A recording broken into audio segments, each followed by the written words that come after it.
ñu ñëw waxtaan ak yéen ci lu amoon démb mu nekk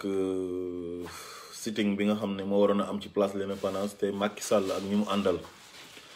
interdire ko gars yi comme ni ñu koy defee saa su nekk rek jaay doole rek Macky Sall le dictateur.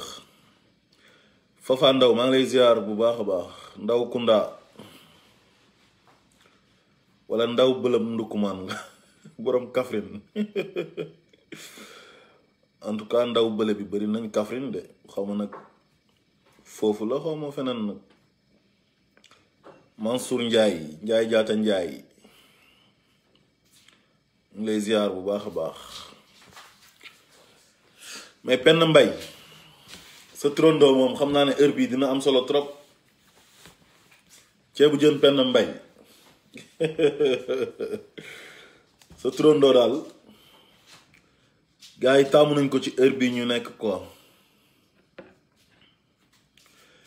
donc ñu ngi leen di nuyu bu baax a baax di leen bëggee di kontaan ci yéen saa su nekk ak waxtu bu nekk di rafetlu bu baax a baax ànd bu rafet bi ngeen di ànd ak ñun si suñu page bi nii di OSR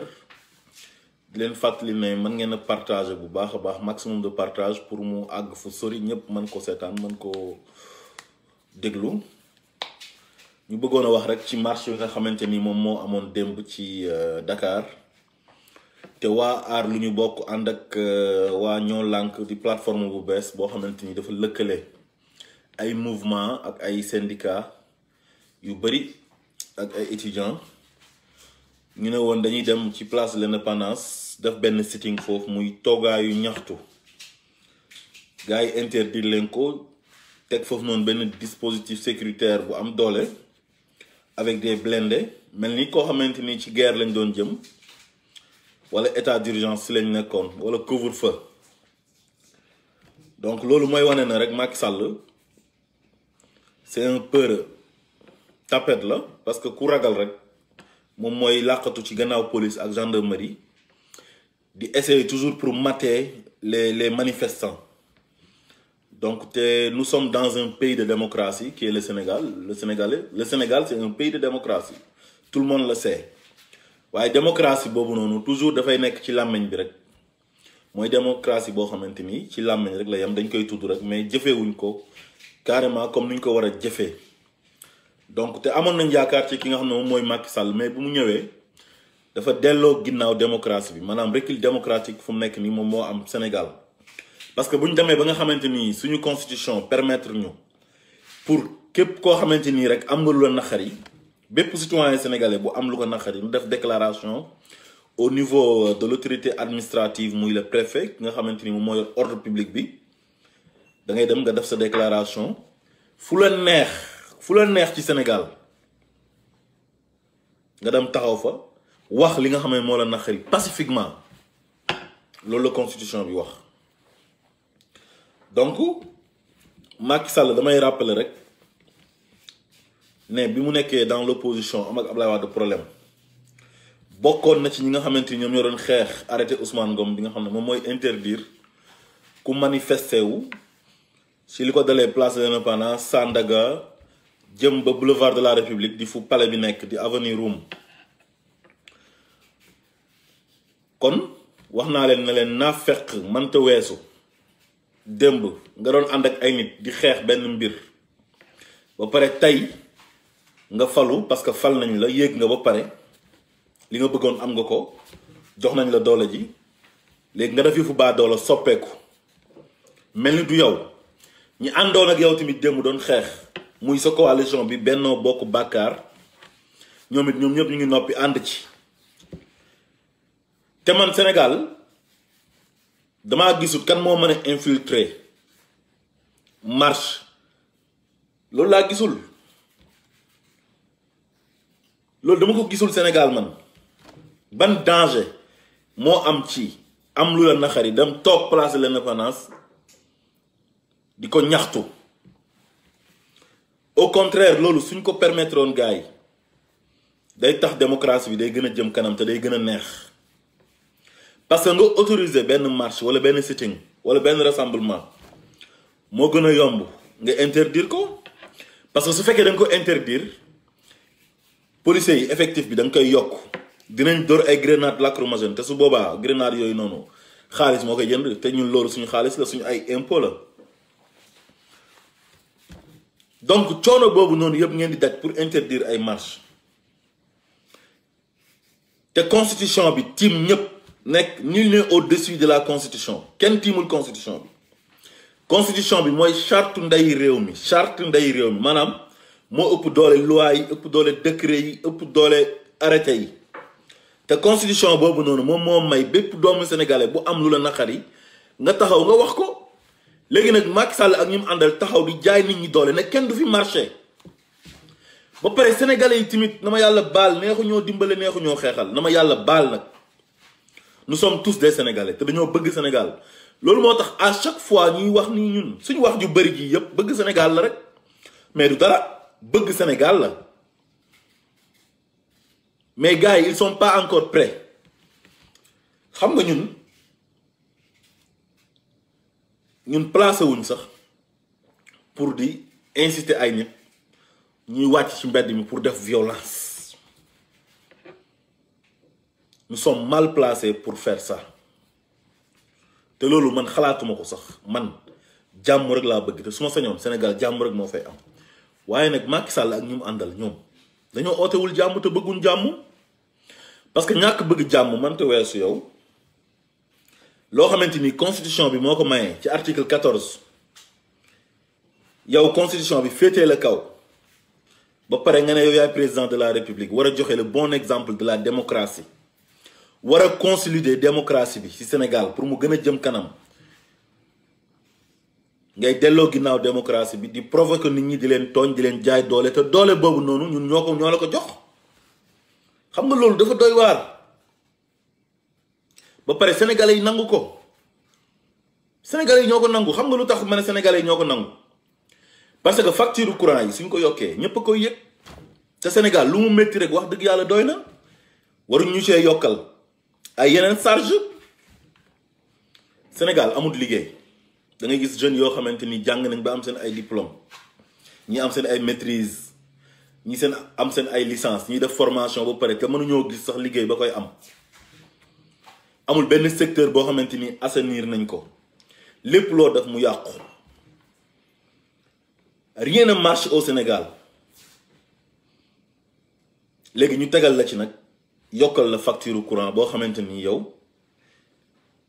état bi nga koy fayal gannaaw bi nga xamante ni seen train de vie ñëpp xam nañ nu mu toll ak seen institution yu amul njëriñ yi nga xam ne créé nañ ko ak investissement yu ñuy def ci Senelec nu mu bëree des milliards et des milliards léegi lu ñëw rek toujours dañ koy teg au dos des sénégalais ba pare sénégalais yi nangu loolu léegi lan moo tax ñun ñu nekk peuple bu ñàkk fayda ba luñ ñu teg rek ñu tegoo ko Macky Sall fu mu nekk nii daf ñu yàpp daf ñu xeeb parce que koo xamante ni tu as créé des institutions yoo xamante ni amul benn njëriñ conseil économique et social environnemental. Je ne cesserai jamais de le répéter, au conseil des collectivités territoriales, au conseil des dialogues xawma lan ak lan ku nekk nga utal ko budget utal ko caisse noire di leen fay jox leen oto di leen ci defal essence léegi nag bu Senelec amee problème au lieu que ñu wàññi train de vie de l'état bi wala supprimer institution yooyu nga xamante ni amul benn njëriñ mais léegi dañ naan population bi ñoom ñoo koy fay te ñoom dañoo sonn population bi dañoo sonn la population est fatiguée bu ñu yokkee facture électricité bi Macky Sall du ko yëg entourage am amul kenn koo xamante ni dañ ko ciy yëg du kenn ci entourage Macky Sall kuy yëg facture bu cher waa léegi est-ce que yow nit jiite la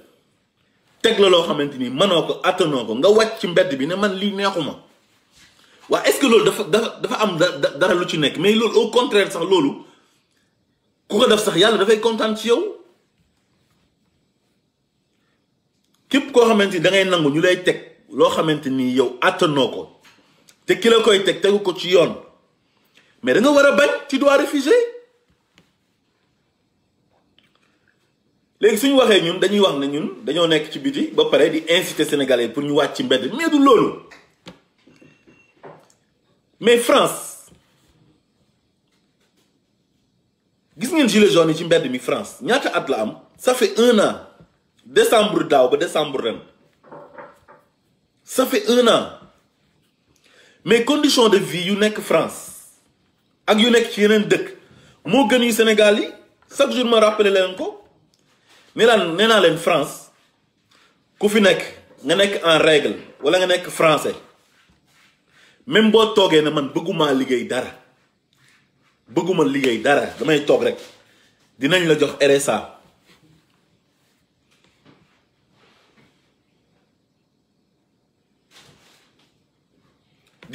RSA par weer dugal ko ci sa compte pour nga am looy dundee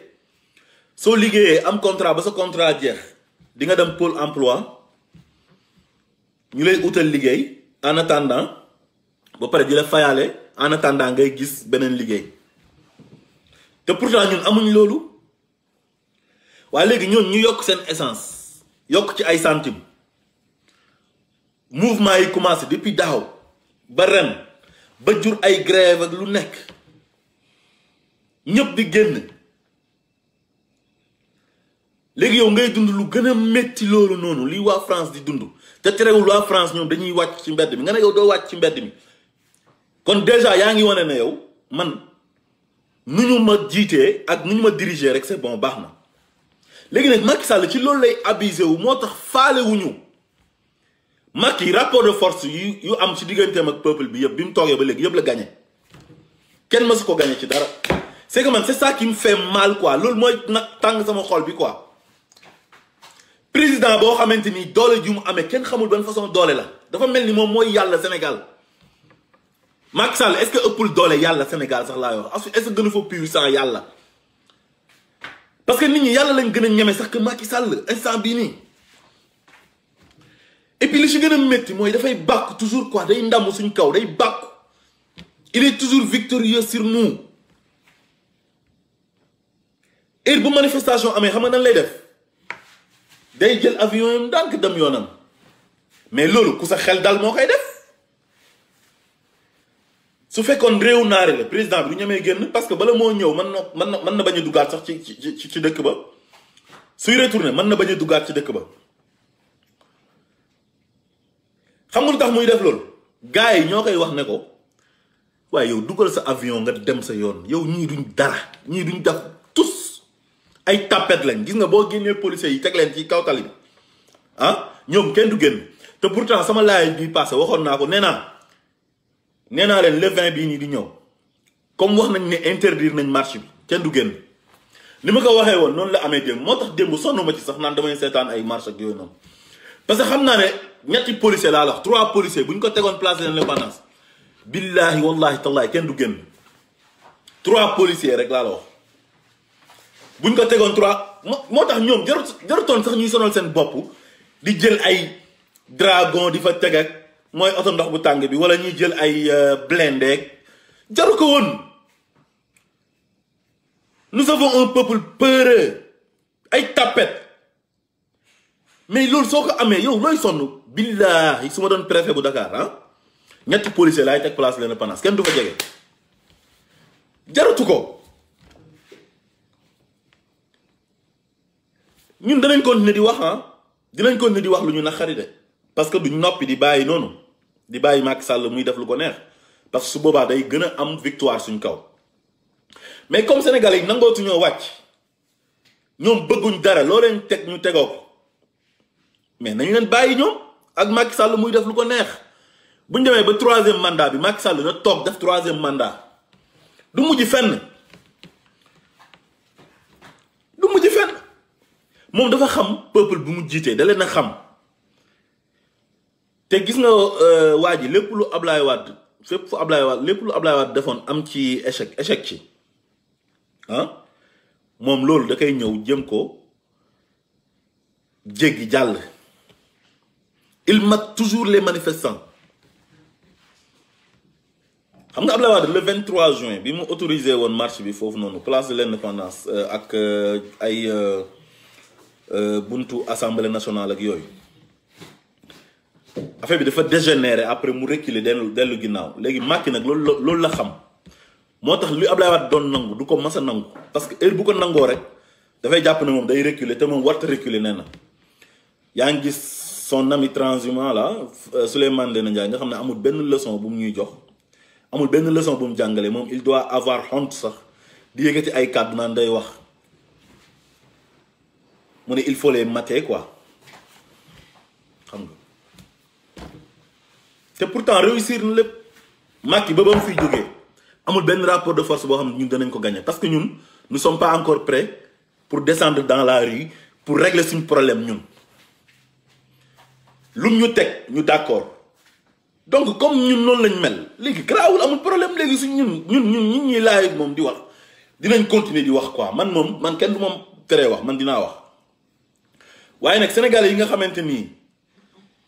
ñoom ñoo tax ñun ñuy xeex ak ñun ñii nga xam ne ay sénégalais lañ suñ bopp tax ñuy xeex ñun tamit ak bëgg lu jëmale réew mi kanam comme ñoom loo leen teg bëgg nañ ko mais baax na tant pis d'accord xam nga kenn ootewu fi violence ne leen wàcc leen xeex ak policiers yi wala wàcc leen xeex ak Macky Sall mais bu ñu leen xañee seen droit da ngeen di wàcc wan leen ne leen carrément lii suñ droit la yéen amu leen droit duñu ko tere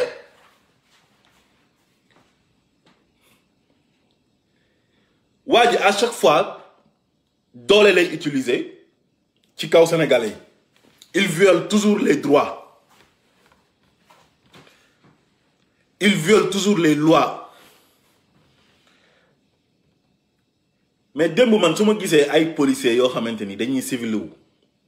mel ni kuy wër ay bandi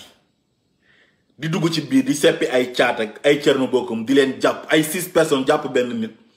mel ni kuñ jàpp kooku c'est un délinquant wala c'est un trafiquant de drogue wala il a tué une personne wala lan man loolu daf may jaaxal quoi moo tax gis nga na ma yàlla baal je n'ai rien contre les policiers mais policier Sénégal yi nii ak préfet Sénégal bii nii bu nekk Dakar kon ak sous préfet bi nekkoon démb ci marché bi di niroog kiruku tax na man bëgguma sax am doomu policier na ma yàlla baal je n'ai rien contre les policiers wala doomi préfet sous Macky Sall xam nga lu tax mooy dañuy mujj nekk poltron di jaamu benn doomi aadama yow benn doomi aadama boo xam ne fu mu toog nit ñi ñoo ko fa teg nit ñi ñoo ko fal bu nit ñi bëggee marche mu ne leen du ngeen marche ba pare di yokk seen ay électricité di def lu ko neex bu marche amee mu interdire ko ba pare dugg avion yam dem yoonam ne faalewuma leen tekkiwu leen dara du ngeen tous vous ne représentez rien du tout ba pare ñoom suq yi mooy police ak préfet beeg ñu àndal di jaamu Macky Sall jàpp seen concitoyens yi di leen toroxal di jàpp di man bi ma gisee démb benn policier solu comme Baye Fall jàpp caat ma ne lii lan moo ko jar yow jàppaate lu si jar ay civil wu mel ni yow ay bandi ngay wër wala déet mais foofu amutoon wëyu amul bandi si seen droit lañ nekk dañoo am droit marche ndax constitution bi moo leen ko may constitution bi moo ëpp doole Macky Sall moo tiim Macky Sall moo tiim ñëpp nul n'est au-dessus de la constitution moo leen may pour ñu marche ñu tere leen ko ñu ne ñoom seen droit la dañ koy def par force te noonu la war a demee yow ngay def répression seen kaw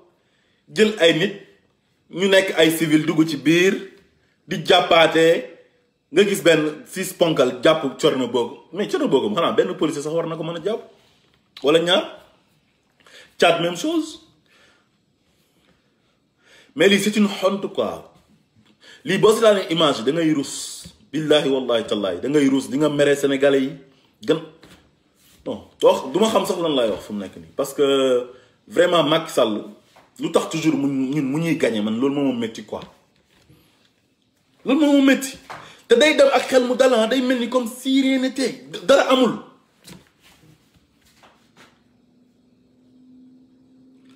comme si de rien n'était maanaam dafa mel ni comme dara du xew te pourtant ni mu koy waxee ak ni ko koy gars yi di waxee noonu lay demee à chaque fois heure bu ñu autorisé marche ñëpp dinañ génn mais bu ñu ne la marche est interdite rek ñëpp toog seen kër yi ragal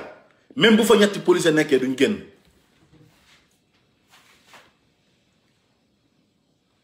réew naar yi ngay gis mburu buñ ko fa yokkee ñu wàcc ci mbedd mi en masse.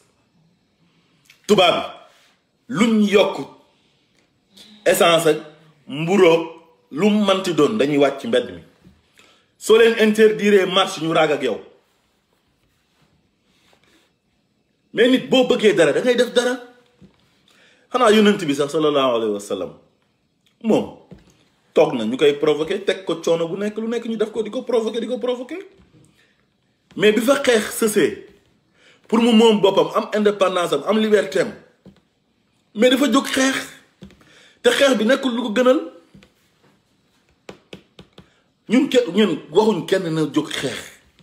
mais buñ la xañee sa droit daf la war a jaral dee. mais li ma naqari rek mooy ñu ànd ak Macky Sall toujours xoolal dañuy amee plateau télé yi léegi nga gis leen ñu dem ci télé yi naan non ñii dañoo nekk dara ñii di ay tapet cim duñ tos ay tapet lañ ñemewuñ man loolu rek moo ma métti c'est ça qui me fait mal quoi. billahi wallahi tallahi loolu rek moo ma métti.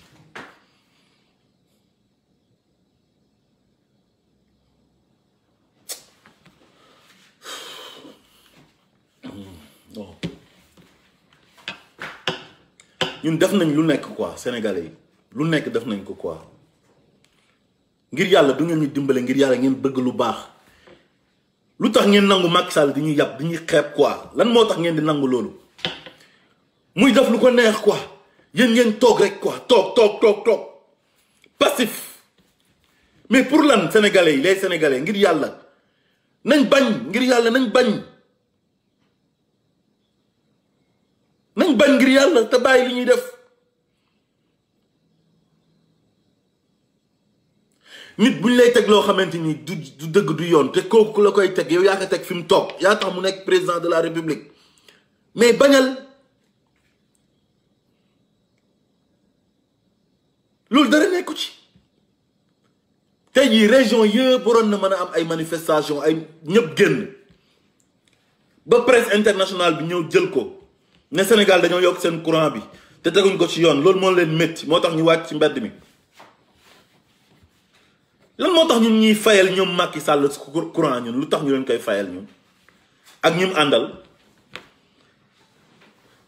Macky Sall mu ngi am 8 milliards caisse noire Moustapha Niasse am ay milliards am yeneen institution yi ku nekk yaa ngi gérer sa caisse noire ay milliards détournement di am ci ministère yi di am ci direction yi corps de contrôle yi à chaque fois mu ngi épinglé te du mujj fenn ñuy sàcc seen xaalis yi jël seen xaalis di ko def ci ay TR yi nga xam ne amul benn njëriñ. Sénégal li ñuy sonn buñ feebaree duñ mën a faju ku am insuffisance rénale sa bakkan mu ngi ci xottu gerte parce que dialyse bi c'est la queue da ngay rang balaa sa tour di egsi nga dee. ku am cancer yaa ngi xalaat ne man suba ma dee parce que duñ la mën a traiter. on n'a pas de bon plateau médical digne de ce nom. ñu dem luyeel ñu benn bateau jëlee ko Turquie ñoo teg ñu ciy fay 115 milliards par année ci 240 mégawatts yooyu yëpp ñu ñuy bàyyi ñun ñu koy fay ñun xanaa ñun on est de la merde wala lan lañ lu tax ñuy nangu loolu. le peuple est souverain peuple bi moo am souveraineté moo ëpp doole Macky Sall parce que moo ko teg foofu moo ëpp doole police. moo ëpp doole gendarmerie moo ëpp doole armée bi lan moo tax mënuñoo déterminer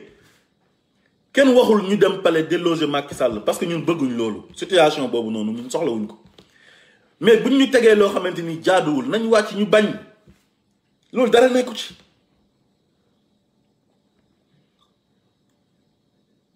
16 millions de Sénégalais 16 statistiques yu mujj yi nii léegi 16 millions lañ 15 Sénégalais wàcc ci terrain bi mais loolu dafa ñaaw.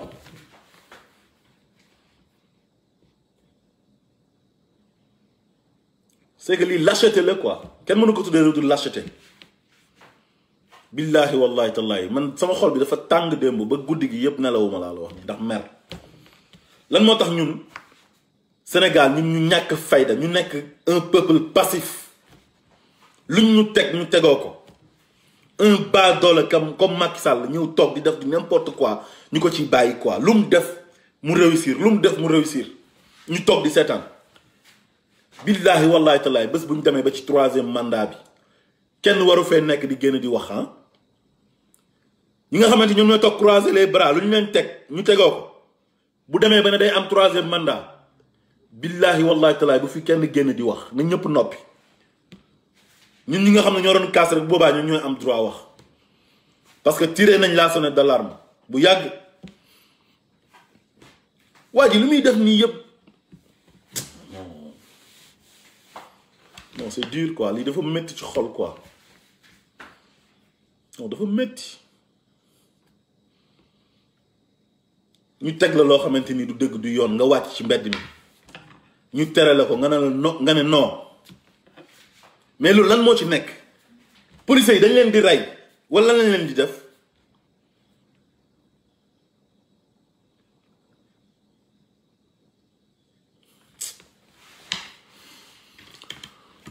c'est que patriotisme dafa métti quoi man bëggoon naa ñu am 10 000 jeunes yu mel ni Guy Marius Sagna quoi billahi wallahi tallahi 10 000 jeunes yu mel ni Guy Marius Sagna suñ ko amoon rek Sénégal bu baax 10 000 rek waxuma 500 000 waxuma 100 000 mais 10 000 jeunes rek yu mel ni Guy Marius Sagna fu mu nekk nii bàyyi nañ docteur Babacar Diop léegi téye Guy Marius Sagna parce que syndicats yi ak étudiants yi ñoo teg pression ci kaw justice bi léegi ñu reculer xam nga bàyyi Babacar Diop léegi Guy Marius Sagna ñoom état bi daf ko considérer comme ennemi moom. yow koo xamante ni il lutte pour son peuple léegi ngeen jël ko daf ko noonu quoi parce que dafa dem ci buntu palais bi jàpp ci gris yi non mais Sénégal vraiment Sénégal doy na waar ba pare ndeysaan genre Guy Marius Sagna gii nii dañuy xeex ba dee kenn du leen jàppale kenn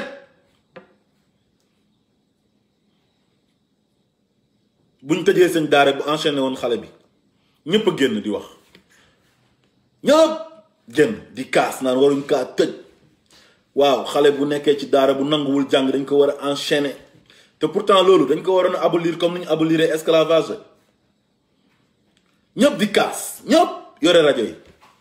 léegi ñu jàpp un patriote comme Guy Marius Sagna parce que dafa am lu ko métti dem di xeexal réewam jàpp ne ci palais présidentiel bi foofu la mën dem jooyee affaire bi mu dem ñu jàpp ko toroxal ko yóbbu ko kaso tëj ko ñëpp noppi di seetaan ay benn nit ngay dégg ñuy xeexal Guy Marius Sagna pour sa libération ay benn nit ngay dégg ñuy xeexal Guy Marius Sagna pour sa libération mais xam nga lii dafa métti dafa doy waar dafa doy waar moo tax ñu bëri dañoo découragé fu mu nekk nii ñu bëri découragé nañ parce que dañuy wax ne sénégalais yi vraiment jaruñ ko daal jaruñ ko xam nga man su may xeex man damay xeex d'abord pour sama bopp ba pare ak sama réew en tant que patriote waaye tamit damay xeexaaleel Sénégal ak sénégalais yi waaye am na ñoo xam ne sax dañ lay nekk di wax ne da ngaa bëri wax ak da ngeen a soof dama leen uti liggéey da ngeen koy dégg sax ñu koy wax te pourtant ndeysaan xeexal sa réew dafa baax loolu dara nekku ci surtout xeex boo xam dafa pacifique boo gisee loo xamante ni jaaduwul nga taxaw dénoncer wax ko mais yow la ñuy mujj sax daf la noonu yow la ñuy mujj def la noonu ne doo dara léegi nag ki nga xam ne moom moo jiite réew mi moom il fait ce qu'il veut lu ko neex lay def mais sénégalais bu ñu nekkoon bañkat ku noonu Macky Sall deuxième mandat sax du ko am parce que suñ passivité bi moo tax mu foqar ñi élection yi nii passé organiser ko nu mu ko neexee à sa manière mu xam ne élection yi bu jaaroon ci yoon du ko gagné mu def lu ko neex indi parrainage am tëj Khalifa Sall éliminer ñi ko neex tànn 4 candidats ñu ñëw ànd ak moom muy 5 ma xoolal gis nga parrainage bu ñu ko tegee ñu ne du fi am le 19 avril je me rappelle très bien 19 avril 2018 bi mu tegee parrainage bi ni mu def démb noonu la def dafa jël avion am dem yoonam dem France gars yi ñoo koy wax gars yi mi nga wër noonu ñoo koy wax na ko waaye yow président yow waaye demal sa yoon waaye yow ñii dañoo nekk dara ñii di ay tapet yow ñii dañoo nekk tus ñii benn policier bu génnee sax ñu daw ñii duñ dara demal Macky fu mu nekk nii xoolal lu ko neex lay def lu ko neex bu jàppoon ay 5 personnes dem buntu palais tër leen moom président bi yore paakaam rendi leen ñu def ko en direct ci RTS ak télévision àdduna bi yëpp du mujj fenn kenn du génn benn sénégalais du wax mais nag askan wu nekk jikko bi nga amee jikko yu bon yi ñu amee ñun njiit bu mel noonu moom lañ mérité bu mel ni Macky Sall parce que il est issu de nous mooy ay hypocrite lañ ay naafeq lañ ay seytaane lañ gëmuñ tous ragal Macky Sall lañ mérité ah sincèrement parler Macky Sall lañ mérité nañ waxante dëgg il faut que ñu changer suñ jikko yi bon yi bu ñu ko changé wul ñu mel ni Macky Sall moo ñuy jiite di ñuy jaay doole di def lu ko neex te du mujj fen nee naa leen sànq li mu def démb ci marche bi nii marche bu avorté bi xaw ma sitting bu avorté bi muy teg parrainage beeg yeneen ak yeneen yépp loolu lay def à chaque fois noonu lay def suñ ne tey réew mi tàkk rek mu jël avion yam dem kon kooku xelam dal na xam na ne dara du xew wóolu na boppam xam na ne ñu ngi ko seexal ay tapet lañ moom moo xam loolu moo la gën a xam loolu moom dafa xam ne sénégalais dafa ragal Macky Sall moo la gën a xam loolu moo tax nag il utilise la force parce que ñun dañoo ragal ñemewuñ moo tax moom il utilise toujours la force nit ki su xamee ne da ngaa ragal kaso mais moom day ubbi kaso yi rek ne sama yoon nekku ci da leen dugal rek gars yi di coow naan rëbës nii rëbës naa kaso yi dañoo métti c'est-à-dire mën na leen man sama yoon nekku ci maa fou ñi ko wër naan ko xoolal il faut utiliser la force comme genre Souleymane Ndéné Ndiaye xam nga moom loolu mooy wane ne moom day conseiller Macky Sall ne ko il faut utiliser la force parce que moom moo ne il faut les mater les manifestants mu ne un état ne doit pas reculer Souleymane Ndéné Ndiaye moo ko wax ci observateur kon déjà comme moom jege na Macky Sall te yàgg nañ ñoom ñaar xëy na loolu la koy wax ak ñeneen su ko defee Macky Sall na ko ah waaye Jules loolu jarul wax waaye yow fii gars yi ay tapet lañ man ma xam gars yi et puis Macky dafa xam sénégalais yi de Macky il connaît très bien les sénégalais Macky Sall n'est pas n'importe qui ah Macky dafa yàgg ci nguur gi di Macky depuis 2000 ba léegi mu ngi ci nguur 2000 ba léegi Macky Sall mu ngi ci nguur bientôt 20 ans 19 ans ba léegi Macky Sall mu ngi ci nguur ñaata poste la fi occupé nekk na directeur général u Petrosen nekk ministre de l'énergie et des mines ministre de l'intérieur nga xam ne renseignements généraux yëpp sa loxo lay jaar yow yaay gérer yëpp xamul nekk ci dëkk bi xam nit ñi di gisanteeg nit ñi xam ne sénégalais yi gëmuñ dara xaalis lañ gëm ku ci nekk di jaay rëy làmmeñ sax nga oo ko ne ko am noppil mu noppi wala nga oo ko proposé ko poste wala nga jël doomam placé jox poste mu noppi may la jàmm loolu daf ko xam depuis bi mu nekkee Abdoulaye Wade moo tax bi mu accéder au pouvoir mais dafa ñëw rek continuer loolu ah bi mu ñëwee li mu njëkk a def mooy dafa xool ci ñi nga xam ne ñoo gën a influentes les personnes les plus influentes du Sénégal mu oo leen ku nekk mu am fu mu jaar ak yow nga tëj sa gémmiñ léegi nag suñ classe gi bojo ñi nga xam ne tekkiwuñ dara ñoo fi nekk di wax rek su ko defee gars yi ñu toog naan ñi bàyyi leen ñu nekk ci réseaux sociaux yi di wax ñuy wax rek te pourtant effectivement affaire bi dëgg la dañuy nekk ci réseaux sociaux yi nii di wax rek mais sénégalais yi dëgg ñoom li Macky Sall di def nii yëpp neex na leen am na ñoo xam ne naqari na leen mais ñoom dañoo ragal pour ñoom bu ñu génnee rek dee nañ moo tax Macky Sall moom du ci boole wax moom kasoom la yore rek rëbësam gële xam nga rëbës moo gën a métti ci kaso yu nekk Sénégal yëpp ku génn moo xam nga nekk sa droit yeeg nekkoo ci droit il s'en fout jàpp leen dugal ci kaso bi waaw mu réglé loolu rek moo tax ñëpp daw ñëpp kenn ñemewul parce que waaye nag suñ fekkoon nag dañoo déggoo ñun ñëpp nag nekk benn comme l'union fait la force su boobaa kon mu neex boobaa duñ ñu mënal dara mais nag dañuy dispersé wu parce que dañoo naafeq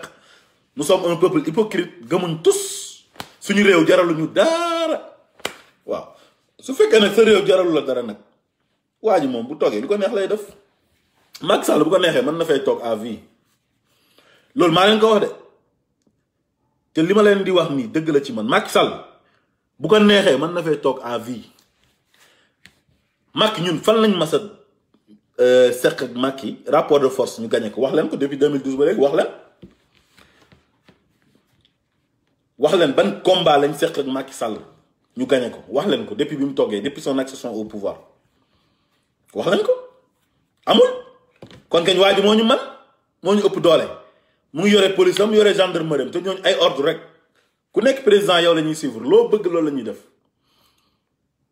loo bëgg ñu defal la ko justice bi mu ngi ci teg loxoom lu mu bëgg ñu defal ko moo tax bi ma déggee Ousmane Sonko temps yii mu def recours ay xawma fan cour de cassation mais Ousmane Sonko day sonal boppam droit yam la nag mooy ci dàq bi ñu ko dàqoon ci fonction publique bi ñu toog di xaar ay comme gars yi tranché waa cour de cassation ma ne leen yéen cour de cassation dina ñëw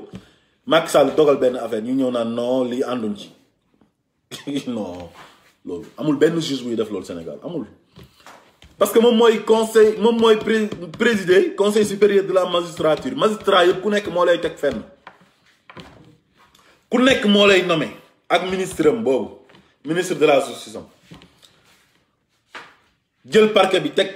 ay gaayam teg sëñ Bassirou Ndiaye xaw ma procureur bi mu tuddati sax xaw ma sëñ Bassirou nan xam nga sëñ Bassirou Gueye teg benn Samba Sall doyen des juges am voilà conseil constitutionnel mu tànn ay paayam yu màgget paay magistrat yam waaw defar seen affaire ba mu baax jox leen xaalis bu bëri ne leen nag léegi lu ma bëgg rek daf leen ñu ne ko d'accord waaw fële moom cour de cassation kenn rek moo fay bañ mooy Ousmane Diagne mooy avocat général bi moo nekkoon procureur de la république sous Ablaye Wade moom la suñu Bassirou Gueye remplacé bi mu faloo Macky bi mu faloo xam ne Ousmane Diagne mii ku am fulla la lu mu bëgg du ko defal mënu ko manipuler ci la ko waxee ne ko abal ma indil ko sëñ Bassirou moom bu ko neexee mu manipuler ko parce que marionnette la mën na ko di manipuler di mu koy defal lu mu bëgg ku ko neex mu jàppal ko ku ànd ak Macky Sall loo def dara du la ci fekk ku àndut ak moom sëñ Bassirou oola dóor la ci kaso gi du mujj fenn gars yi téye rajo yi di wax libéré diw lii jaaduwul c'est-à-dire ñoom ñu noppi rek dañuy noppi rek duñ déglu sax rajo lu gën a dee duñ déglu xoolal duñ seetaan réseaux sociaux yi duñ déglu rajo faalewuñ nit ñi parce que xam nañ ne dara du xew waaw moo tax man daal faanaa tubaab bi quoi français yi moom oh vraiment booy xool góor dëgg ay góor yàlla dëgg demal France demal ci réewu naar yi waaw ak ñag yi ñun Gambie sax moo ñu tane Gambie temps yi Adama Barrow dafa 3 ans la waroon def Adama Barrow 3 ans la waroon def léegi 3 ans yi jot na décembre 2016 la toogoon ba décembre 2019 mu bañ a wàcc mais gars yi ñu ngi ci mbedd mi waa Gambie dañuy génn en masse Alpha Condé wax na dafay laal constitution pour am 3e mandat Guinée dañuy génn ay 500 000 personnes ñooy génn Guinée billaahi Sénégal wax leen ma ban mobilisation moo fi mas a am bu ngand place de l'Obélisque foofu nga xam ne ay 2000 personnes ñoo fay teew su ko defee ñu ne marche bi waaw réussir na c'est-à-dire ni ñun mas ñoo am une forte mobilisation bu tax ñu naan mobilisation région yeeg ñëpp génn même 23 juin bii nii bon bëri woon na ay taal pneu ay dem seen léegi di yàq ak ay c'est-à-dire mais génn bi sax desoon na comme nit ñi ni ñu waroon a génnee sax des na parce que ñun dañoo hypocrite quoi naa fekk mënta weesu yow nga toog nit di la teg loo xamante ni nangoo ko d'accord ci ba pare nga toog na mukk mu xaaral doo wax doo def dara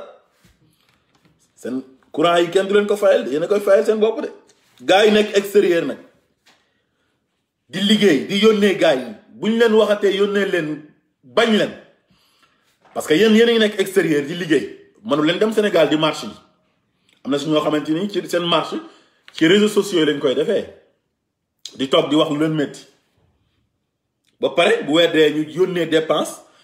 yónnee lu ñu fayee facture courant ak ndox te gars yi nekk foofu di consommer nanguwuñu wàcc ci mbedd mi bu leen yónnee ci dara téye leen seen xaalis yi yéen immigré yi laay conseillé ngeen téye seen xaalis yi bu leen yónnee ci Sénégal tous ku leen oo na leen facture courant nga leen ko fayuma dara nañ la coupé comme amuñ ful la xam nga tey Barthélemy Diaz li mu def bu ko Sénégal yëpp defoon mais kenn du ko def fu mu nekk ni kuñ coupé di nga daw dem ñëw sonni sama courant bi dafa cher 50 000 laa doon fay waaye 80 000 lañ ma indil xaaral ma gaaw dem lijjanti ci 30 000 yu ma ci teg dem fay moo gën yoonu jàmm soriwul nañ muñu rek dina mas a jeex yàlla bay sa tool waa ji loolu la xam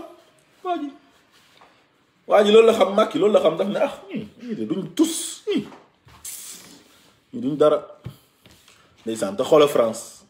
français yi non condition de vie du benn sax wax naa leen ko sànq nee naa leen France même boo liggéeyul sax bu weer dee ñu fay la RSA revenu solidarité active noonu la tudd te terewul ñoom seen essence dañ ciy yokk 2 centimes ñu wàcc ci mbedd bi non loolu du fi amee parce que dañuy bañ a enrichir nguur gi mais ñun luñ ñu yokkal ñu noppi moo tax Macky Sall dafa war a génn yokku lépp gën a cher loolu la war a def na génn yokku lépp fu mu nekk nii dégg naa port bi gaa yaa ngi bëgg a dee douane bi dafa cher mais na gën a cher gën leen a yokk directeur douane maa ngi lay conseillé gën a la yokk douane bi na gën a cher Senelec facture yi yokkaat leen doublé waat leen ko ndox bi na yokku leen lépp dund gi ceeb beeg yëpp yokku leen ko bu leen wàññi dara ngir yàlla maa leen koy ñaan état bi maa leen di lancer appel ngeen yokku lépp ne prix yëpp yokku leen essence bi yokku lépp bu leen wàññi dara lépp na yokk waaw sénégalais yi baax na quoi loo leen teg ñu tegoo ko baax na yokku leen lépp Macky et puis bu ñu demee ba 2024 Macky Sall nekkal candidat nga am 3e mandat bu jeexee nga am sa 4e mandat demal sa assemblée nationale nga changer constitution bi nga defaat ci limitation mandat comme Serigne Mbacké Ndiaye lu mu proposé Macky Sall conseil boobu laa lay jox quoi pour nga def ko sénégalais yi loo leen teg ñu tegoo ko baax na quoi defal lu la neex voilà defal lu la neex man moom ku ma oo di ma wax ay waxu facture rek ay xoomal duma la sax sama téléphone bi dama koy couper ba sa noppi tympan bi toj